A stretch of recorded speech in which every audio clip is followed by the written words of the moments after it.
Everyone, welcome to the latest episode of the Mental Brew podcast, conversations on high performance. And today we have a really a great guest. We have Dan Abrams, who is a renowned sports psychologist. Dan, I suppose before we get you to kind of do an introduction, kind of maybe of the areas you've worked in and the high level teams you've worked in, I suppose I just want to start off with just one, I wouldn't say a simple question, but one question. Why do you do what you do? Really good starting question. Thank you for inviting me onto the Mental Brew. Why do I do what I do? I'm just really curious about high performance mindsets. I'm very curious about sports psychologists. I'm very passionate about the breadth and depth that sports psychology can go into and how it can help people in all walks of life, but obviously sports competitors, sports coaches, from the participative level right the way through to the adult elite level, the professional level, if you like. And I suppose underpinning all of that was actually my failure in professional golf. You know, my failure, I suppose, to get to the level I always wanted to get to. And I think a big part of that was mindset, but also just having a fascination of what it takes. So, you know, what was I not doing? Was I doing everything? And it was just, you know, it was nature. It was Yeah. a lack of talent, which probably a lot of people that I played golf with said it would say, yeah, Dan, you weren't very talented, you weren't very good. So, which is probably fair enough. But yeah, it's a number of factors, but probably underpinned was my efforts to play professional golf at the very highest level. And were you studying psychology while you were doing the golf, or did the psychology come after? No, a mix of both actually. When I left school, I announced to my parents I was going to be the best golfer in the world. I mean, this is going back nearly 30 years ago. So I started to play full-time golf, and did that from an amateur perspective, and again realized I needed a little bit longer, so I went into the pro shop and did my PGA qualifications. And to all intents and purposes at that time, I mean, I had a big interest in sports psychology. I'd seen some sports psychologists for my own game, with perhaps some mixed success. And it was actually as I was coaching, you know, when I put the clubs away and decided I wasn't going to play for a career, and I was coaching the game, Mm. I further built my passion for sports psychology. And that's when I went to university and I was advised to go and do a degree in psychology. And so I did that, and then I went on to my master's degree, and I was coaching full time at the Wow. time. And it was really only when I finished my master's that I came to a bit of a crossroads. And in the end, I decided to step away from golf coaching and started my own sports psychology consultancy. Became HCPC registered, which is the Health and Care Professionals Council here in England. So, yeah, it was. I was doing a bit of both, bit of everything. Brilliant. And just you mentioned there, kind of getting your certification that you're basically you're at a certain level and you're safe to work with Mm, your athletes. mm. Um, how do you feel about, I suppose, having to reach a certain standard to work with athletes? Because I suppose what I'm seeing here is, in Ireland especially, you'd see a lot of business coaches, Mm. and while there's an overlap of some things, I'll be honest with you, I myself, just from doing the masters, I'm still just finishing up. My actual thesis is going to be submitted in a week, but I do think that there is a bit, like, they maybe can offer something in some level, absolutely, but I definitely think there's a bit of a risk there when they might necessarily have kind of go into the details of, maybe dealing with someone who's got an eating disorder, or body image issue, etc. Oh, look, it's a big question because it's a minefield. I mean, it's very much the Wild West that has always been, continues to be, although things are getting a little bit better now. Look, I mean, I think that any business coach or leadership guru, I'm sure that they have fantastic experiences, and you get some, very competent, perhaps brilliant people in that area who can transfer what they know into sport at all levels. And there's absolutely nothing wrong with that, as long as there is honesty with who they are, Mm. what their qualifications are, and what they can do. What perhaps becomes a little bit scarier at times is maybe when people, and I mean this with the greatest of respect to anybody and anybody's intelligence and competence, when they've done a 2-week NLP course, neuro linguistic programming, Yeah. or a short course in counselling, when they cross over into helping athletes and what they claim that they can do, Yeah.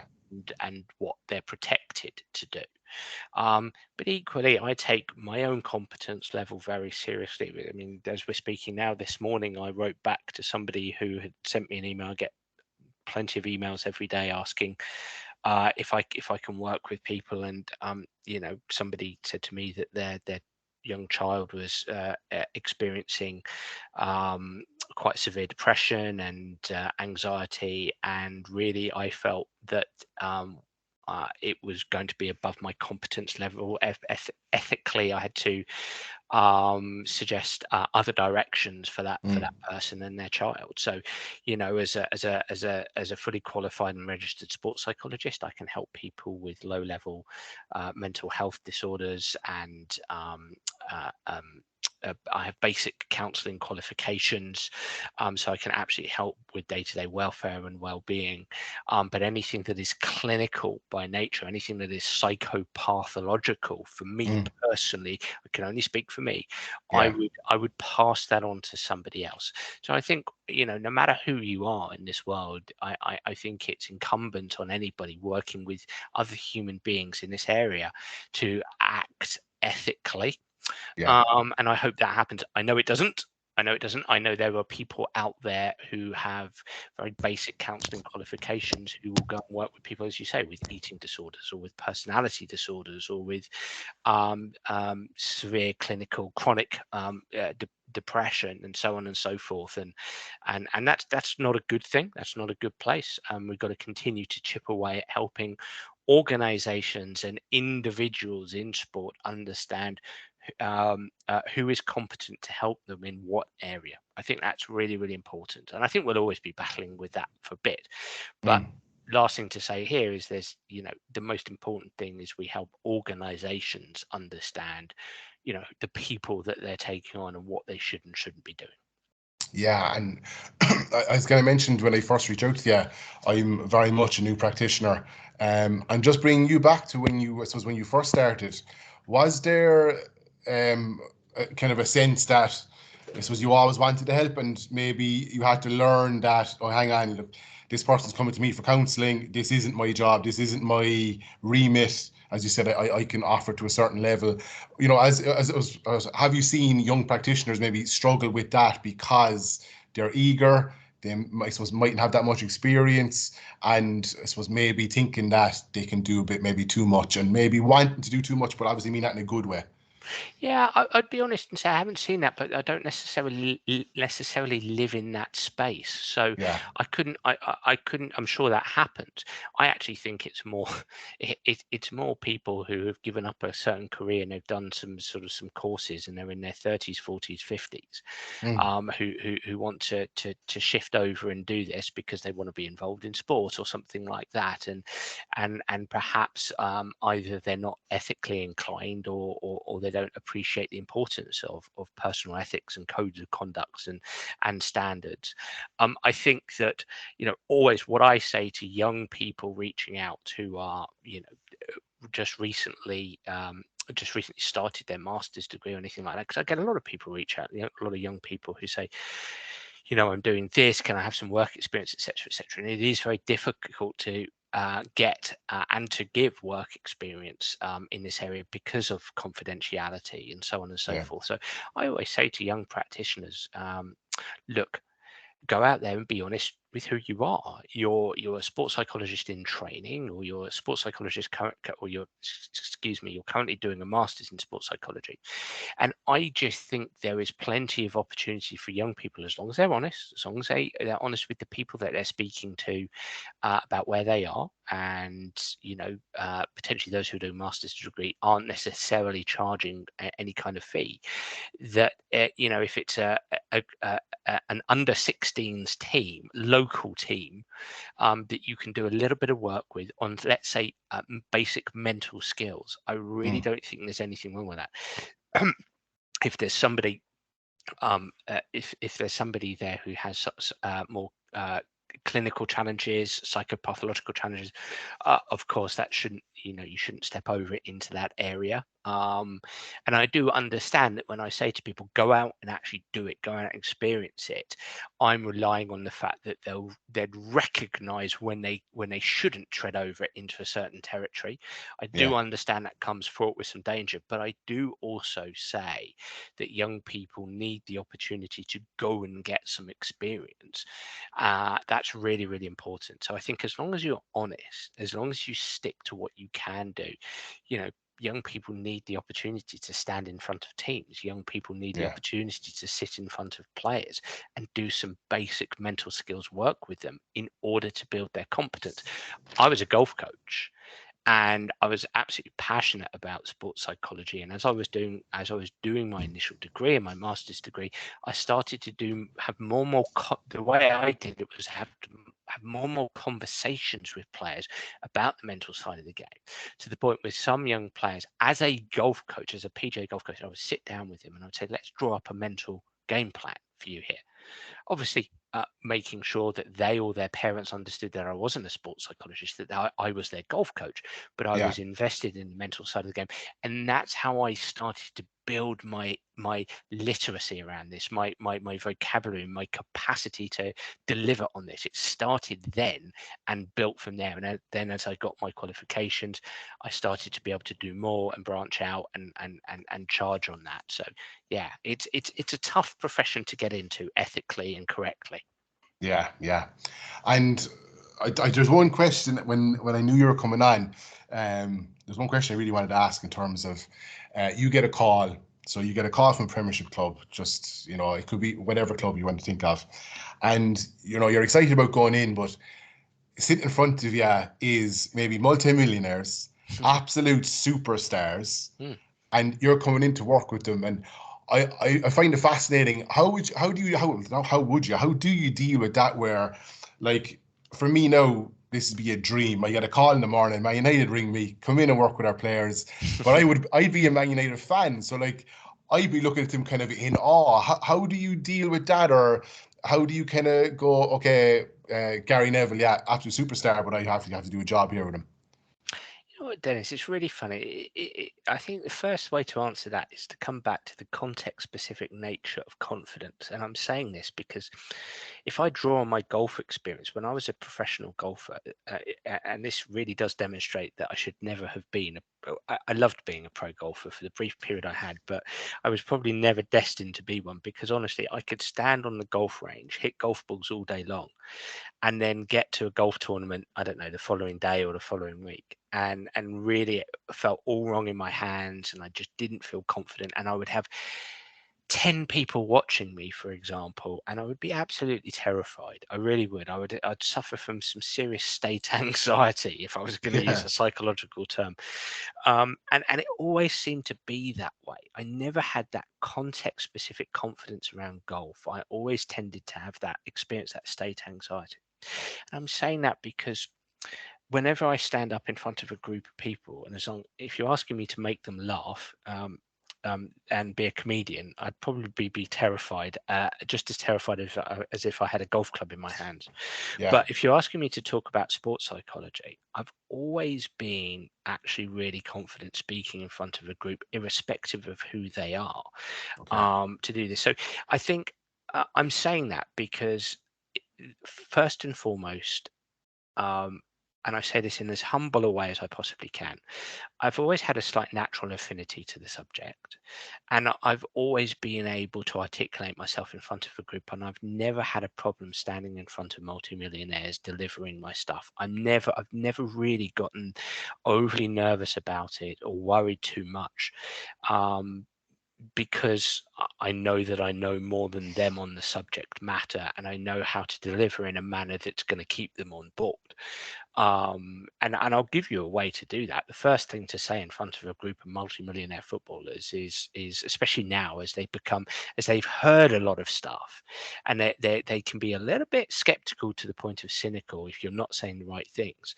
The first thing you've got to say to them is, look, I'm not an expert on you, firstly, because everybody thinks they're an expert on them, and they've heard it all the time. I'm not an expert on you, and I'm not an expert on football, for example, if we're talking about football. But I am, I'd like to think, an expert on human functioning and human performance. And that's what I'm passionate about. And that's what I'm here to try to help you with. So my first words to them are always trying to turn down the volume of, when you stand in front of somebody and you've got to say something with certainty, it's easy to come across in the wrong way. And perhaps historically I have done. Maybe you can come across a little bit too certain or a little bit too arrogant or whatever. So I think you do have to start from a humble position. Yeah. Anyway, that's the nuts and bolts of what I do. So I'm kind of not answering your question there, but I think that, so number one, I've always had a natural ability to do it. Number two, I just don't find myself that nervous in front of them. And I think the third thing, to be quite honest with you, Dennis, is I just practice what I preach with it. And I find that I can. So I stand up there in front of, if, in my work, on my books, on other podcasts, I talk about a technique I devised called a game face. I'm in my own game face. I squash my ants, my automatic negative thoughts. I'm in my game face. I use my body language. I'm striving to engage my audience in that game face. So I'm kind of practicing what I'm preaching in terms of how I want footballers to play, the style in which I want them to play. I'm delivering in that style. So that's not to suggest that there isn't a part of my brain that knows, there are some really, really good footballers in here. But I'm not even going to pay attention to that. I'm just going to suffocate that thought, that feeling, that emotion. And I'm going to deliver in a style that I know I can engage those footballers, that footballer. That's just how I do it. So it doesn't bother me so much. That's brilliant. And you actually mentioned your book, which is a great segue onto it. I have Soccer Tough 1 and 2, the double book. It's absolutely brilliant. Really, really good. I'm kind of halfway through the first book. And obviously enough, Gareth Bale himself has said, how useful he's found that book. Can you just talk to me briefly about how do you even put something like that together? Because, like, for me, as a practitioner, it's absolute gold. Like, there's just so much in it. It's really, really, really good. And like, how long is or how much work is involved, and how long does it take to put together? I suppose, how do you structure it? I suppose I'd love to know just the nuts and bolts of it. Sure. In 2010, I had an itch to write something. I'd originally set up a company with somebody else, and back then I actually departed that company, and they're still going strong and doing well, which is great. But I set up on my own at that time. So I'd been with that company for 4 years, 5 years, and I then set up on my own, and I was looking at different ways to put myself out there. Because that's the reality of it, is you do have to be a marketer, as much as that might be frowned upon in some circles. I think that's important. And so I thought, well, I know I can speak. Can I write? And so I wrote an ebook. That's how I tested it out, and just gave it away. Still give it away on my website. It's still the same ebook 13 years, nearly 14 years later. And from that ebook, it was people said, "Yeah, this is good. You're onto something here."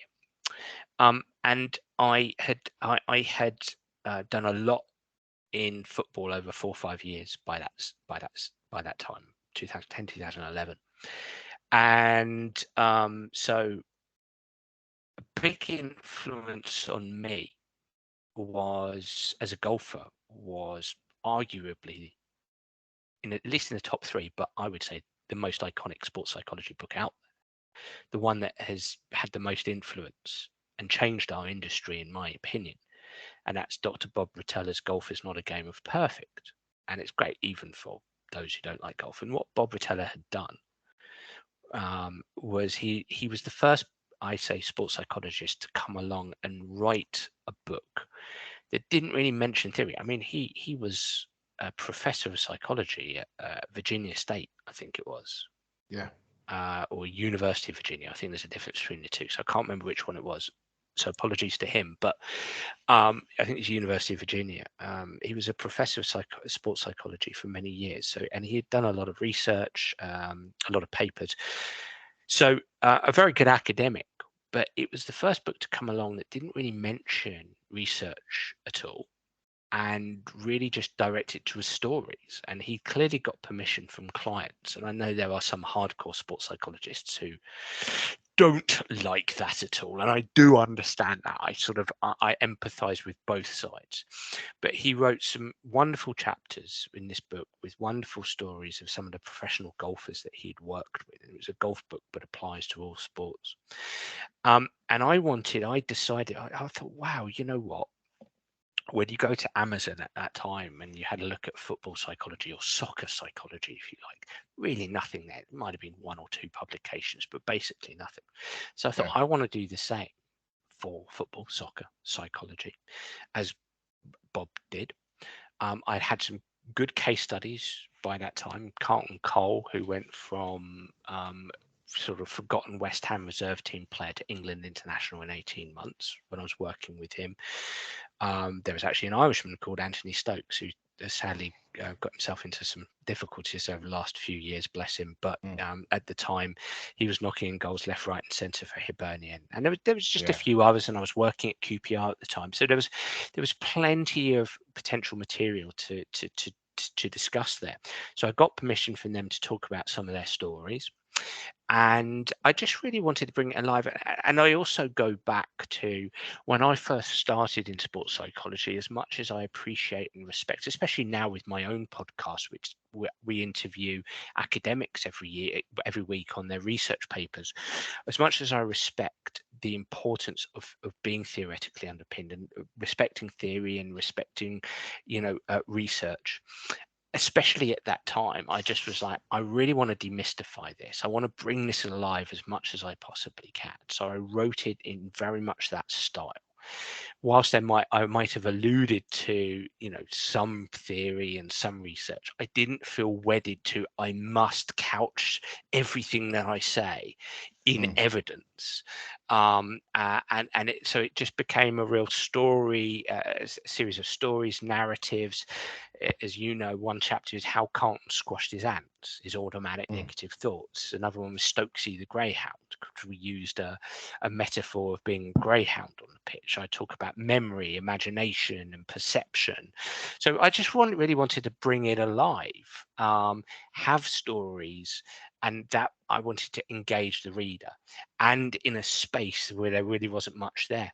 And so, that's sold thousands and thousands around the world. It's been translated into a number of languages. And that's really how I did it. How long did it take me? To be quite honest with you, it didn't take that long, not because I'm any particular type of genius, Dennis, to be honest. It's just that I just had it. It was there to go. I was so passionate about it, and still am. It was there ready to go. Yeah. I'd written this ebook. I took quite a bit from that ebook. It was a bit of a primer, and utilized it, that ebook. And I was just ready to go. So I wrote Soccer Tough, I would say, in about 8 months. Wow. I then went on to Soccer Brain, which was a book on soccer culture, football culture for coaches. That actually only took me about 6 months. And then I think I went on to Golf Tough and then Soccer Tough 2. So I wrote 4 books in 4 years, and it was actually the golf book which was the hardest. It was horrible to write because, I wanted to write there's so many golf books out there, and I wanted to write something different. So it was really tough. And then, vulnerability time, I must be honest, since then, that was 2015, the last one came out. I was just exhausted. I burnt out a bit from writing those books. So I've taken an 8-year gap, and I'm desperately trying to write the next one. And I would be 100% honest and say, I'm really, I'm finding it really challenging right now. There was something about my innocence back then that I was writing and writing and writing. And I write every day. I write every day for LinkedIn. I write every day for Facebook. I can't recommend it enough for young practitioners. It's so important. Write. But at the moment, I'm finding writing a book quite overwhelming. I will get there. I'm hopefully going to get there in 2024 for book 5. But yeah, it just kind of came out. I think if you're passionate about what you do and you're doing it 24/7, you're thinking about it all the time, then you're going to have some material, and you just got to put your work out there. You can't be scared of it. But the best thing that you can, I write every day, as I said, for LinkedIn and Facebook, and it's like training. It's like your hour and a half, on the pitch or in the gym or whatever. You just got to write as much as you can and find your voice. I know that sounds kind of cliched in writing circles, but you've got to find your voice, your style of doing it, and don't think for 1 second that you have to keep everything academic. There's nothing wrong with experiential evidence. There's nothing wrong with your own personal viewpoint and experiences. There's many experienced sports psychologists who say there will be something wrong with that, but I really don't align myself with them. They'll say it's all about science, and it's like, well, yeah, okay, there is that, but we have to bring this alive for people. And you sit when you've got enough experience and you sit in enough rooms with top class coaches who really don't draw from psychological research in their coaching practice, and yet they're world famous, then there's something in not worrying too much about being And scientifically underpinned. Sorry, carry on. no, sorry. You actually come up in conversation. I've started with one of my local soccer teams, Cork City, and I would have come in near the end of the season working with their ladies team. And I remember I was just chatting away to the manager and chatting with the assistant manager, and he referenced you a lot, especially the Facebook stuff. Now I follow you on LinkedIn, and the posts are brilliant. But he's big into coaching. He really liked your stuff because he was looking to improve. How have you find working with coaches? And I just want to give you a scenario. Have you ever come across, and probably not maybe especially in the professional world, but maybe you have, without naming names, obviously. But how have you come across maybe a coach will bring you in, but maybe he's just bringing you in to tick a box, maybe not investing in you, or maybe not, I suppose maybe asking your opinion and stuff within your area, obviously, and just kind of going, oh look, we brought him in, you can do the basics, but not looking to probe you for extra stuff to strive and kind of get those kind of, those extra percents that may be there. Yeah, lots over the years, lots of times, and probably now I'm a little bit more vociferous in working out role clarity, because I think that's at least I find that very important. So yeah, historically, that has absolutely happened, and yeah, all I can say is I just think it's so important for a practitioner, to try to, as best as you possibly can, sit down with the person that you're going to be working with, alongside, answerable to, however you want to describe it. You've got to get clear what your role is. What is it that we're doing right now, over the next few months, over this season, that combats what you're potentially asking there. But yeah, it hasn't. Look, even a few years ago, I was I would say a reasonably experienced practitioner, and I got the opportunity to have a very big job, and so subsequently got a bit carried away and didn't ascertain that role clarity. So it's absolutely crucial. I think that now more and more, I'm not saying that the box ticking exercise isn't out there. I'm sure it's out there a lot, but I just think more and more it's just coaches are trying to work out how to utilize sports psychology and sports psychologists when they've got the resources to do so, how best to, within the resources, within the timeframes that they've got. I think that can be challenging. And yeah, just defining what it is that one does, because sports psychology can be broad and it can be deep, and it can overlap into skill acquisition, coaching science, and stuff like that. So it does come back to that role clarity. But you've got a whole range of opinions from coaches out there, right from old right from the old school version of, well, I'm the sports psychologist, through to I desperately need this, and you're on board, but they don't utilize you properly, right the way through to somebody who wants to use you full time and be on your coaching staff, which I think is few and far between, but they're willing to go that far. So I just think there's a whole raft of opinions, attitudes and processes out there. Brilliant.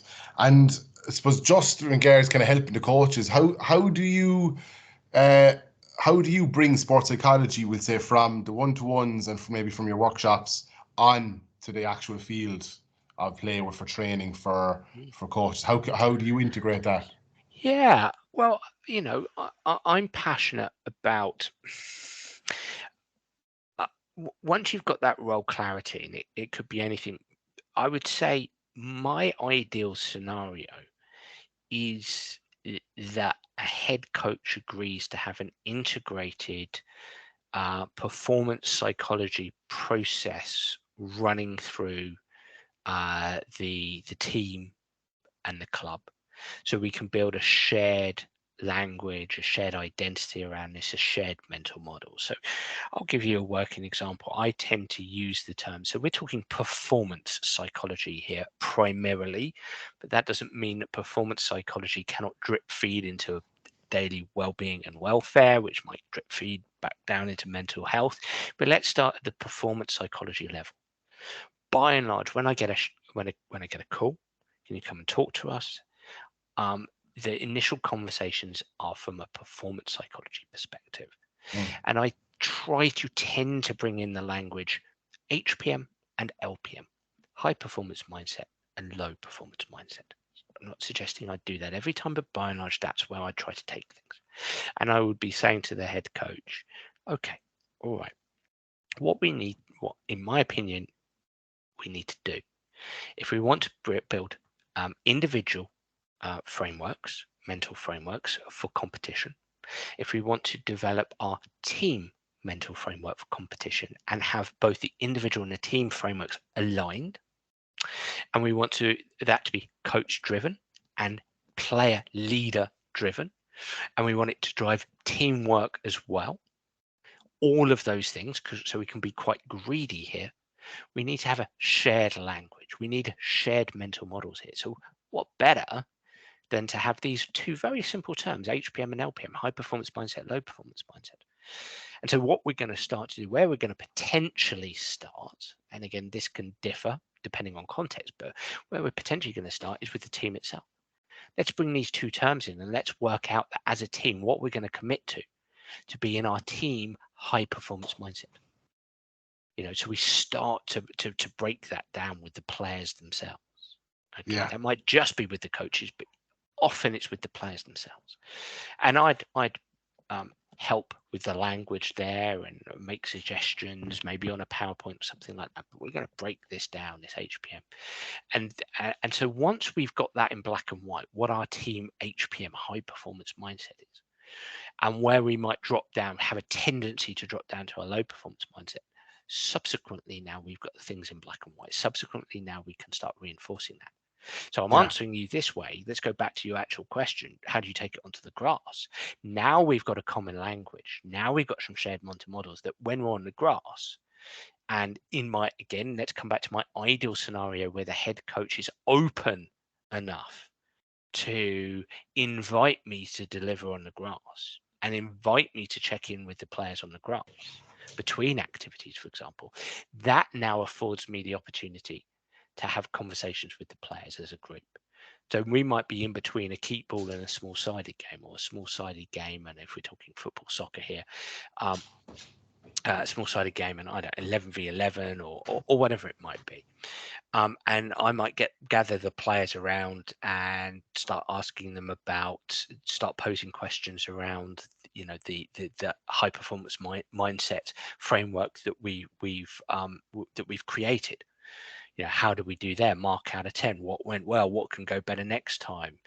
Joe, what did you see from Dominic there that went really, really well? Dominic picked somebody to tell us about their experiences and so on and so forth. So what I'm trying to do there is upskill the player's ability to have good, sophisticated conversations around our HPM framework. And I want the coaches to start doing that every day themselves, so that it's going to be more player centered or player driven as well. So the players start to have those good conversations, and the coaches can guide and facilitate that process. So that gives you a snapshot of what might happen within a specific context, and then we can start broadening it out to individual frameworks within that team framework, and so on and so forth. So, but you've got to be kind of dynamic. You've got to look at the context. You've got to have good conversations with the head coach first, and find the best entry point, given the specific context that they're in, because it's not always applicable, or it's not always appropriate, is probably a better word. Um, to do a team session first.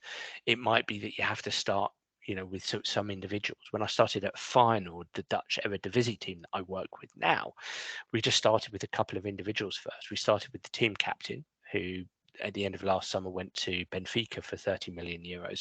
We started with their goalkeeper as well, and just their influential players, and just getting them on board meant that other players were more interested in doing some stuff.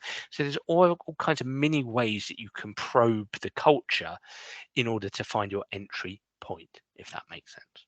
That's brilliant. That is, I'm taking notes here. I'm taking notes as you're speaking. That's brilliant. And just with working with say Feyenoord, how often would you be over then? Like, is it a few times a year? Like, are you working with maybe sports psychologists? They've fully employed or full time employed with the club, and like again, I suppose maybe it comes down to the individual. But would you ever kind of get resistance from a sports psychologist within the club, where they're like, "Oh, look, you're coming in here now on my patch," kind of thing? Yeah, of course. Look, I'm not probably over there as much as I'd like to, but the dynamic is the dynamic. They're a great club, and they're passionate about modernising and improving, and they've done a wonderful job with a brilliant head of performance, and head of medical and sports science department. And it's an honour to work with Arne Slot, the head coach, as well. So there's some really good stuff going on there. They're a club that are looking to move forward with things. So I'm sure that role will evolve over the years, but I did get a good opportunity to go over there at least 8 times, I would say, last season, I think it was, and also to support back from back here as well. So, modern technology, WhatsApp, Zoom, etc., etc. So, I certainly gave them quite a bit of support from that perspective. In terms of their setup, look, I mean, they have a company that they use, the academy, because I'm doing some stuff with the academy as well. I get to work with Robin van Persie in the under-18s there. He's the under-18s head coach, so he's fantastic to work with. They do use a company, a really good guy who's an ex-professional player himself, is the company's chosen person to do some work a couple of days a week at the academy.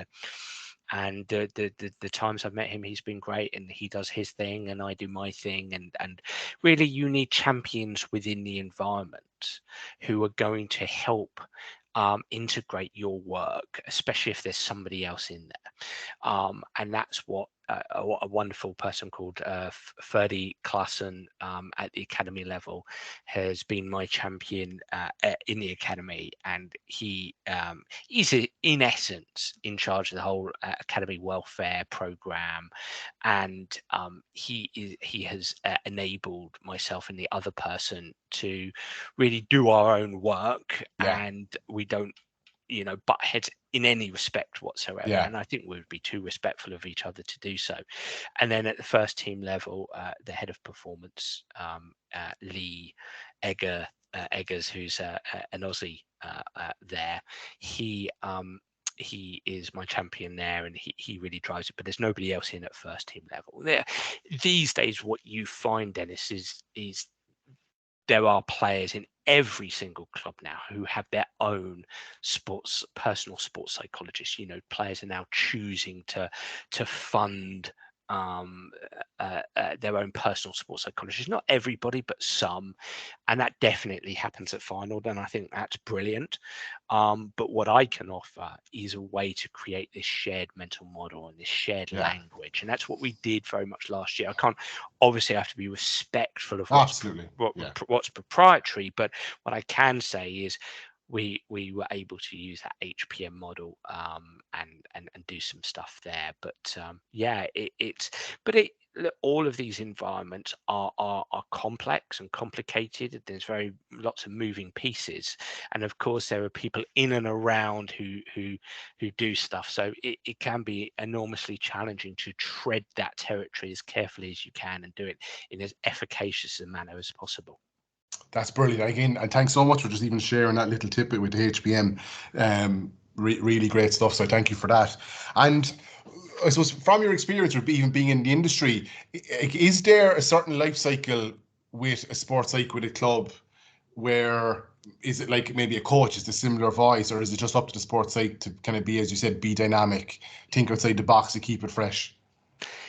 It's a super interesting conversation, and maybe it's me, but my life cycles have tended to be quite short because I take a broad definition of sports psychology, and I feel I can offer a lot, and sometimes that can be frowned upon, and sometimes people get a bit concerned about treading on toes and stuff, and maybe historically I've made some errors in terms of being a bit too vociferous here and there with my approach.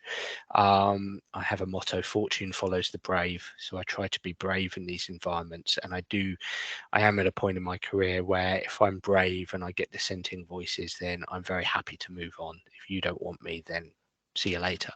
But equally, there's wonderful people doing wonderful stuff in spaces at clubs and teams and international level, domestic level, with individuals for very many years. I've worked with some Premier League players for 6, 7, 8 years as individuals. I worked with FC Bournemouth for 3 years. Tim Harkness at Chelsea has been there for about 150 years. So, he's doing some great stuff there. He's also turned his hand to head of sports science as well, but he's a wonderful guy doing wonderful work there. Lee Richardson now is in his, I don't know, probably 4th or 5th year at Liverpool. So people who stick around a long time at clubs. So I just think it depends. I think there's an element of luck with things.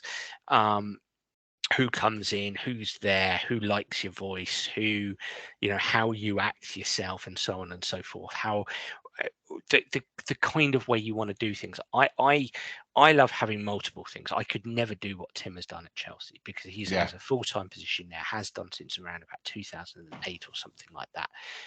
Awesome guy doing awesome work there. I would be pulling my hair out by now if I'd been employed full-time at a club for 15 years, even if it is Chelsea.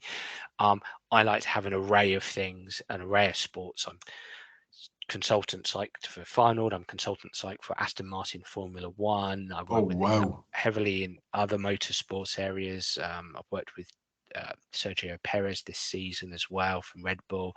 I work heavily with golfers. I work heavily in other sporting areas and with corporate stuff. I need the variety, so I'm happy to have that. But there's lots of people in these clubs who are around for a long time. Good luck to them. Yeah, I love. I've kind of done some corporate stuff myself. I kind of love that. As you said, it reminds me of, we say, GA, I don't know if you've ever seen it, but Gaelic football and hurling would be our national sport here in Ireland. So I would be a GA coach, would, I've done various things at club and small bit of kind of county underage and stuff. But I remember you go in and doing with clubs, and I remember just chatting to someone, and we were talking that you've got 30 people in front of you, and you've 30 people to learn from, get their experience about work, their different jobs, the pressures of jobs. And it's kind of the same when you go to all these different sports or these different businesses, and same thing, you're getting to find out their pressures, what their, what drives them. And I think it's a fabulous opportunity for yourself, myself, obviously, to learn and to kind of keep things fresh and kind of keep the creative juices flowing. I do have one very selfish question, right? Because This has been on my mind since I've started doing the sports psych. So I'd be at games. I'd be at all our home games. And when I was with the Gaelic football team, I was at nearly 90% of our games. Obviously, with talking to players before a game, if they come up to you and you're being welcoming and you're doing your job that way. But is there anything else that I suppose I could be doing, or practitioners who are starting off could be doing in terms of pre-game? Like, are you kind of taking notes on the dressing room? Maybe the speech is being given, is it overly negative or positive?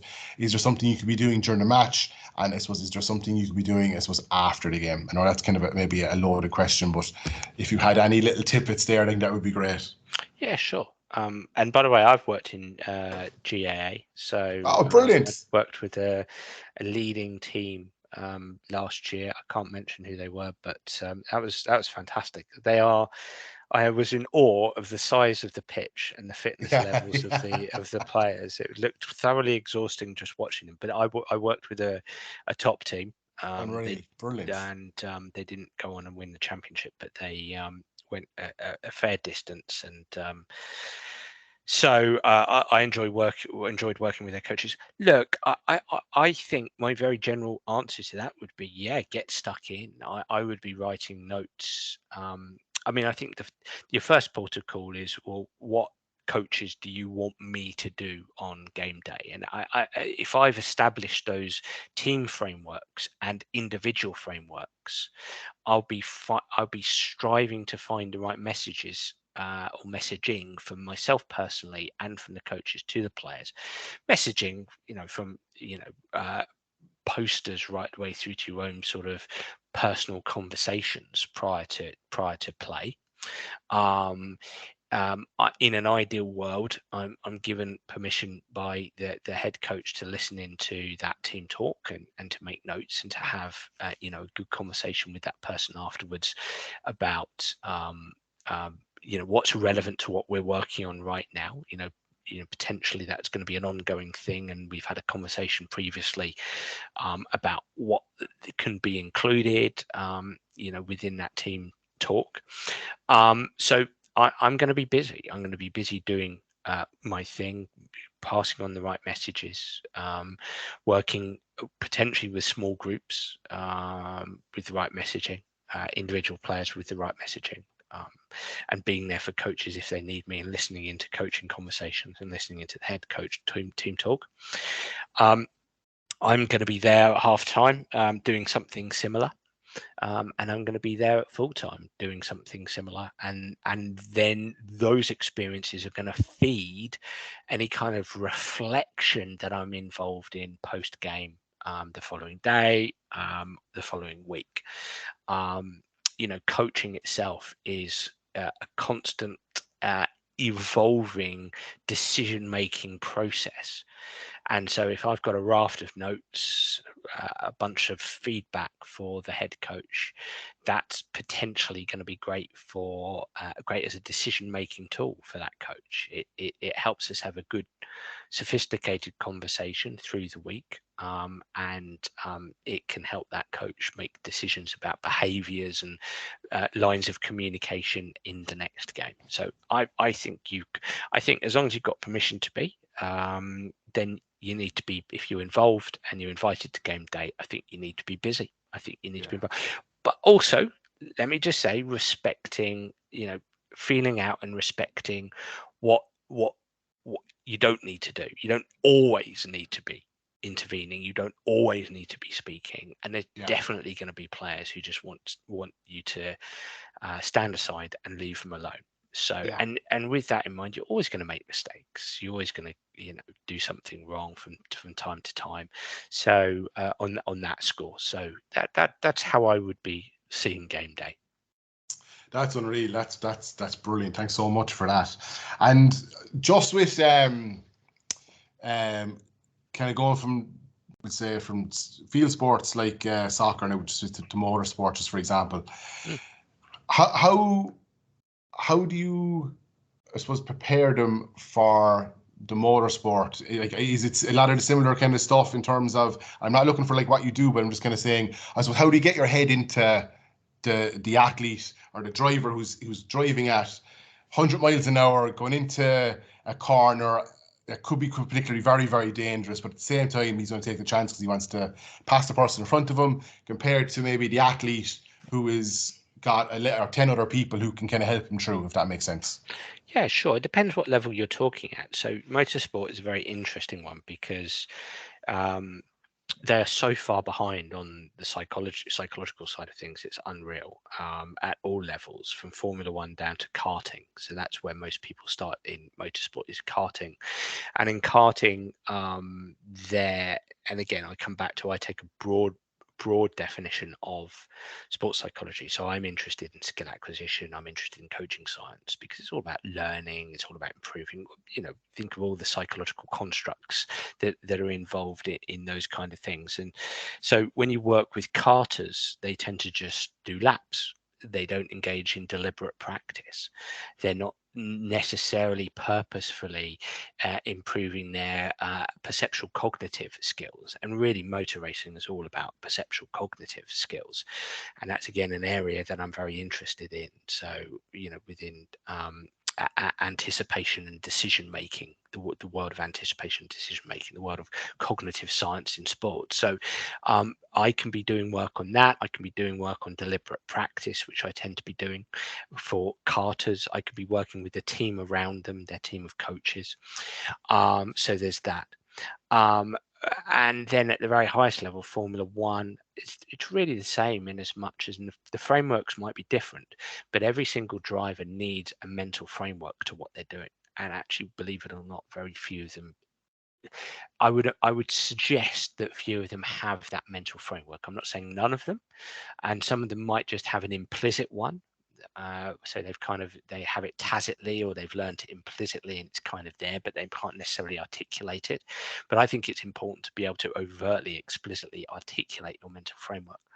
And that's how I would work with a driver in Formula One, is very much, okay, what is your mental framework? And then who's your support team around you, and how can they support you from a performance psychology perspective with that mental framework? And how can they support your well-being and welfare, and so on and so forth? So what's the environment around you? Is it healthy? Is it safe? That's very much how I would do things. I mean, at Aston Martin Formula One, things are a bit different for me because I work predominantly with the pit crew. So this year we've worked on the consistency of the pit crew, and I think they've gone. I haven't heard the latest data actually, because it's the end of the season now. They had gone from 9th to 1st, and that was midway through the season. In terms of their consistency of performance, the data points had shown that. I think perhaps they slipped down a bit towards the end of the season, but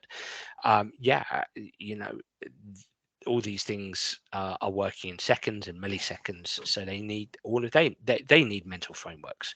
So all the pit crew there, I helped them establish game faces and what I call match scripts, and various other things, and taught them how to squash their ants, their automatic negative thoughts. So they're performers themselves. So I think motorsport is really, really interesting. You're borrowing a lot from other sports. You're using what you might use in other sports, but every sport has its own unique language, its own unique specific challenges, its own unique landscape. So you're always trying to look in and consider things.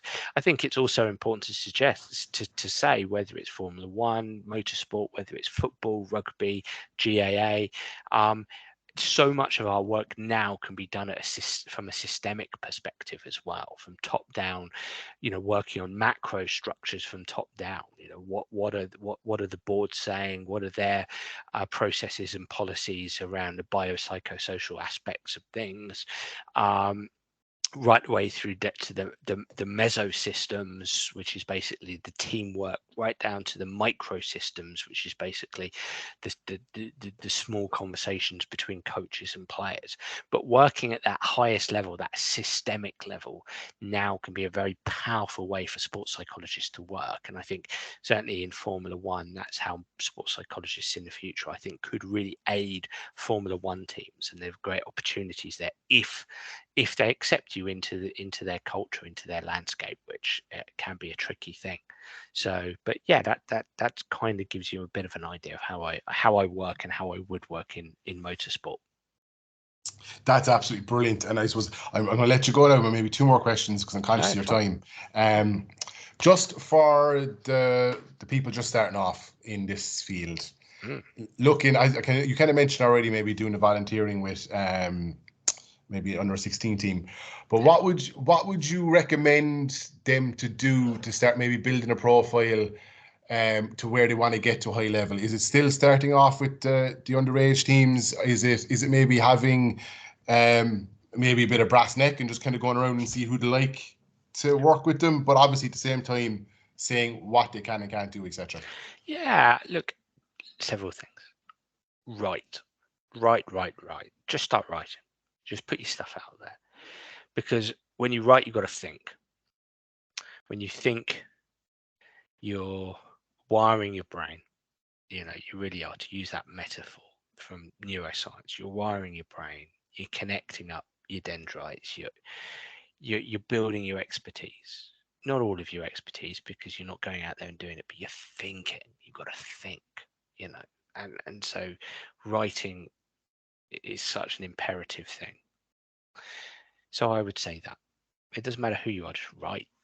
Even if you're writing absolute bollocks, just write. Go out there and do it. And as we said earlier, just be honest. If it's under 12s, under 13s, kids, clubs, no money.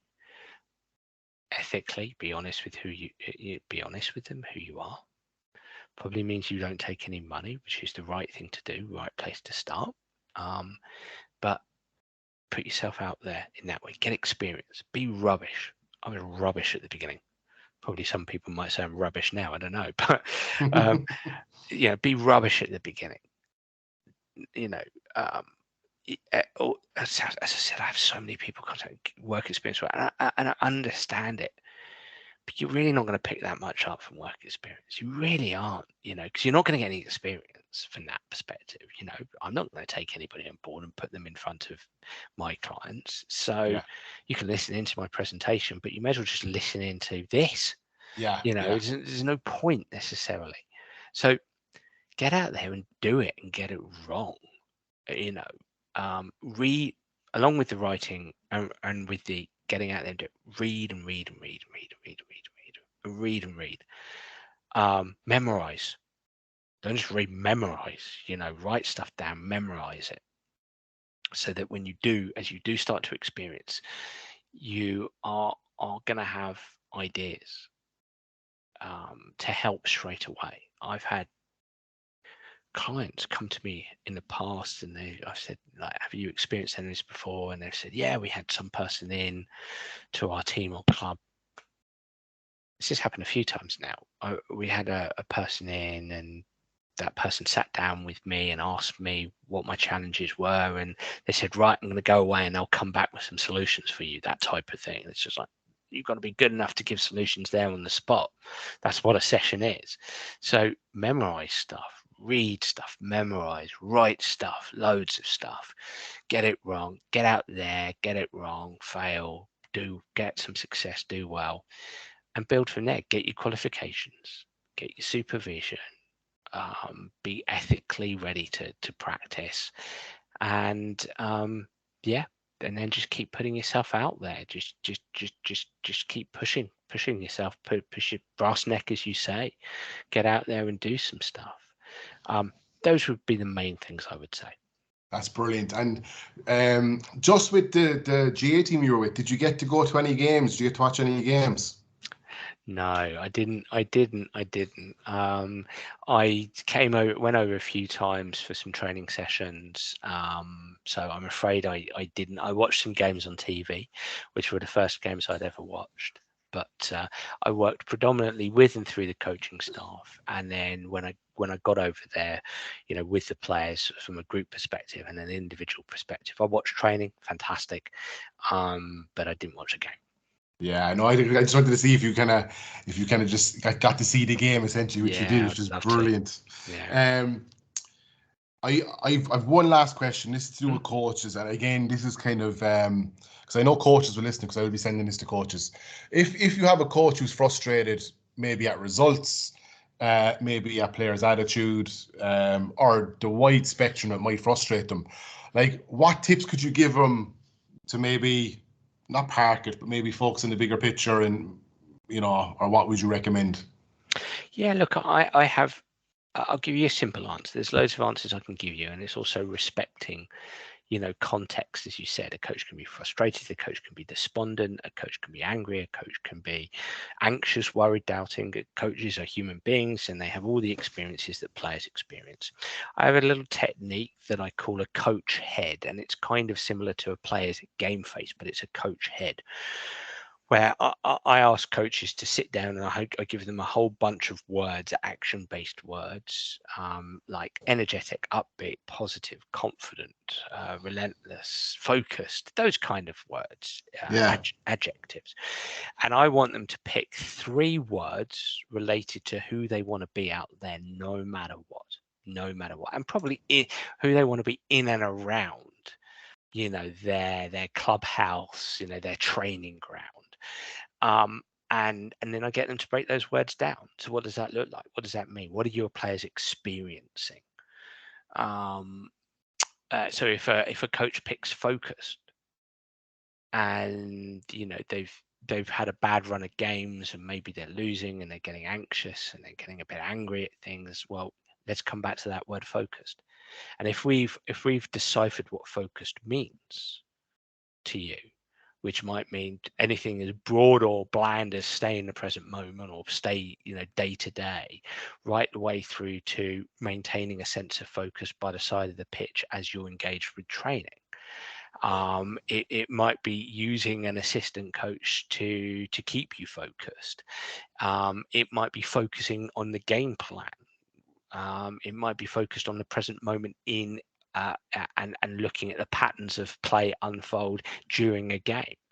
The wonderful thing about words, especially action words like adjectives, is you can break them down into lots of relevant mini behaviors related to who you want to be as a coach. So I always recommend sort of 3. So a coach might say focused, energized, and positive. Let's just say that. So it doesn't mean you're not going to lose your temper from time to time. It's not going to mean that you're not going to experience a sense of anxiety or worry or doubt or despondency. But if a coach says, my coach head is these 3 things: focused, energized, and positive, and I'm going to strive to come back to those 3 words, and you've broken those down into sort of 5 to 10 specific behaviors, you've got a good blueprint there, that if you are starting to have an infestation of ants, automatic negative thoughts related to how a player is behaving, or what the results are, or how the team are playing, or an opposition coach is winding you up, or something's going on from the hierarchy of your club, anything like that, then you can come back to your coach head. Get your coach head on. Get your coach head on. Get your coach head on. Come on, let's be focused. Let's be energetic. Let's be positive. As an example, there's your coach head. What does that mean? Right, let's look at the back. Right, I've got to get back to those. That you've got to have that blueprint. Because last thing to say on that coach head allows you to be consistent. And what if we want consistency of players? They need to see our consistency. What I would also argue is that when we think about the importance of being dynamic and flexible and adaptive as a coach, I would say we still need that blueprint, because we need to know, we need to be adaptive and flexible and dynamic back to that blueprint. Or if we're going to shift slightly away from that blueprint, that's fine, but at least we've got that blueprint there all the time to come back to, that safe sort of behavioral home, if you like. So it covers both flexibility and stability, if you like, plasticity and stability. Get your coach head on. That's what I would say. That is brilliant. I think I have 6 pages of notes here written down. So, Dan, I must say, thanks so much for your time. Thanks so much for coming on. I really, really, really can't wait to share this with the audience, and especially people who are kind of working in the area, coaches and sports psychs and whatnot. I suppose for those who are listening, have a look at danabrams.co.uk, correct? .com. .com, apologies. And on that, you'll see links to all his books. I have 3 of them. I have your golf one and the 2 soccer ones, which are brilliant. You'll get loads from it. Dan, again, thanks so much for your time. Really, really appreciate it. You're welcome. Thank you, Dennis. Cheers.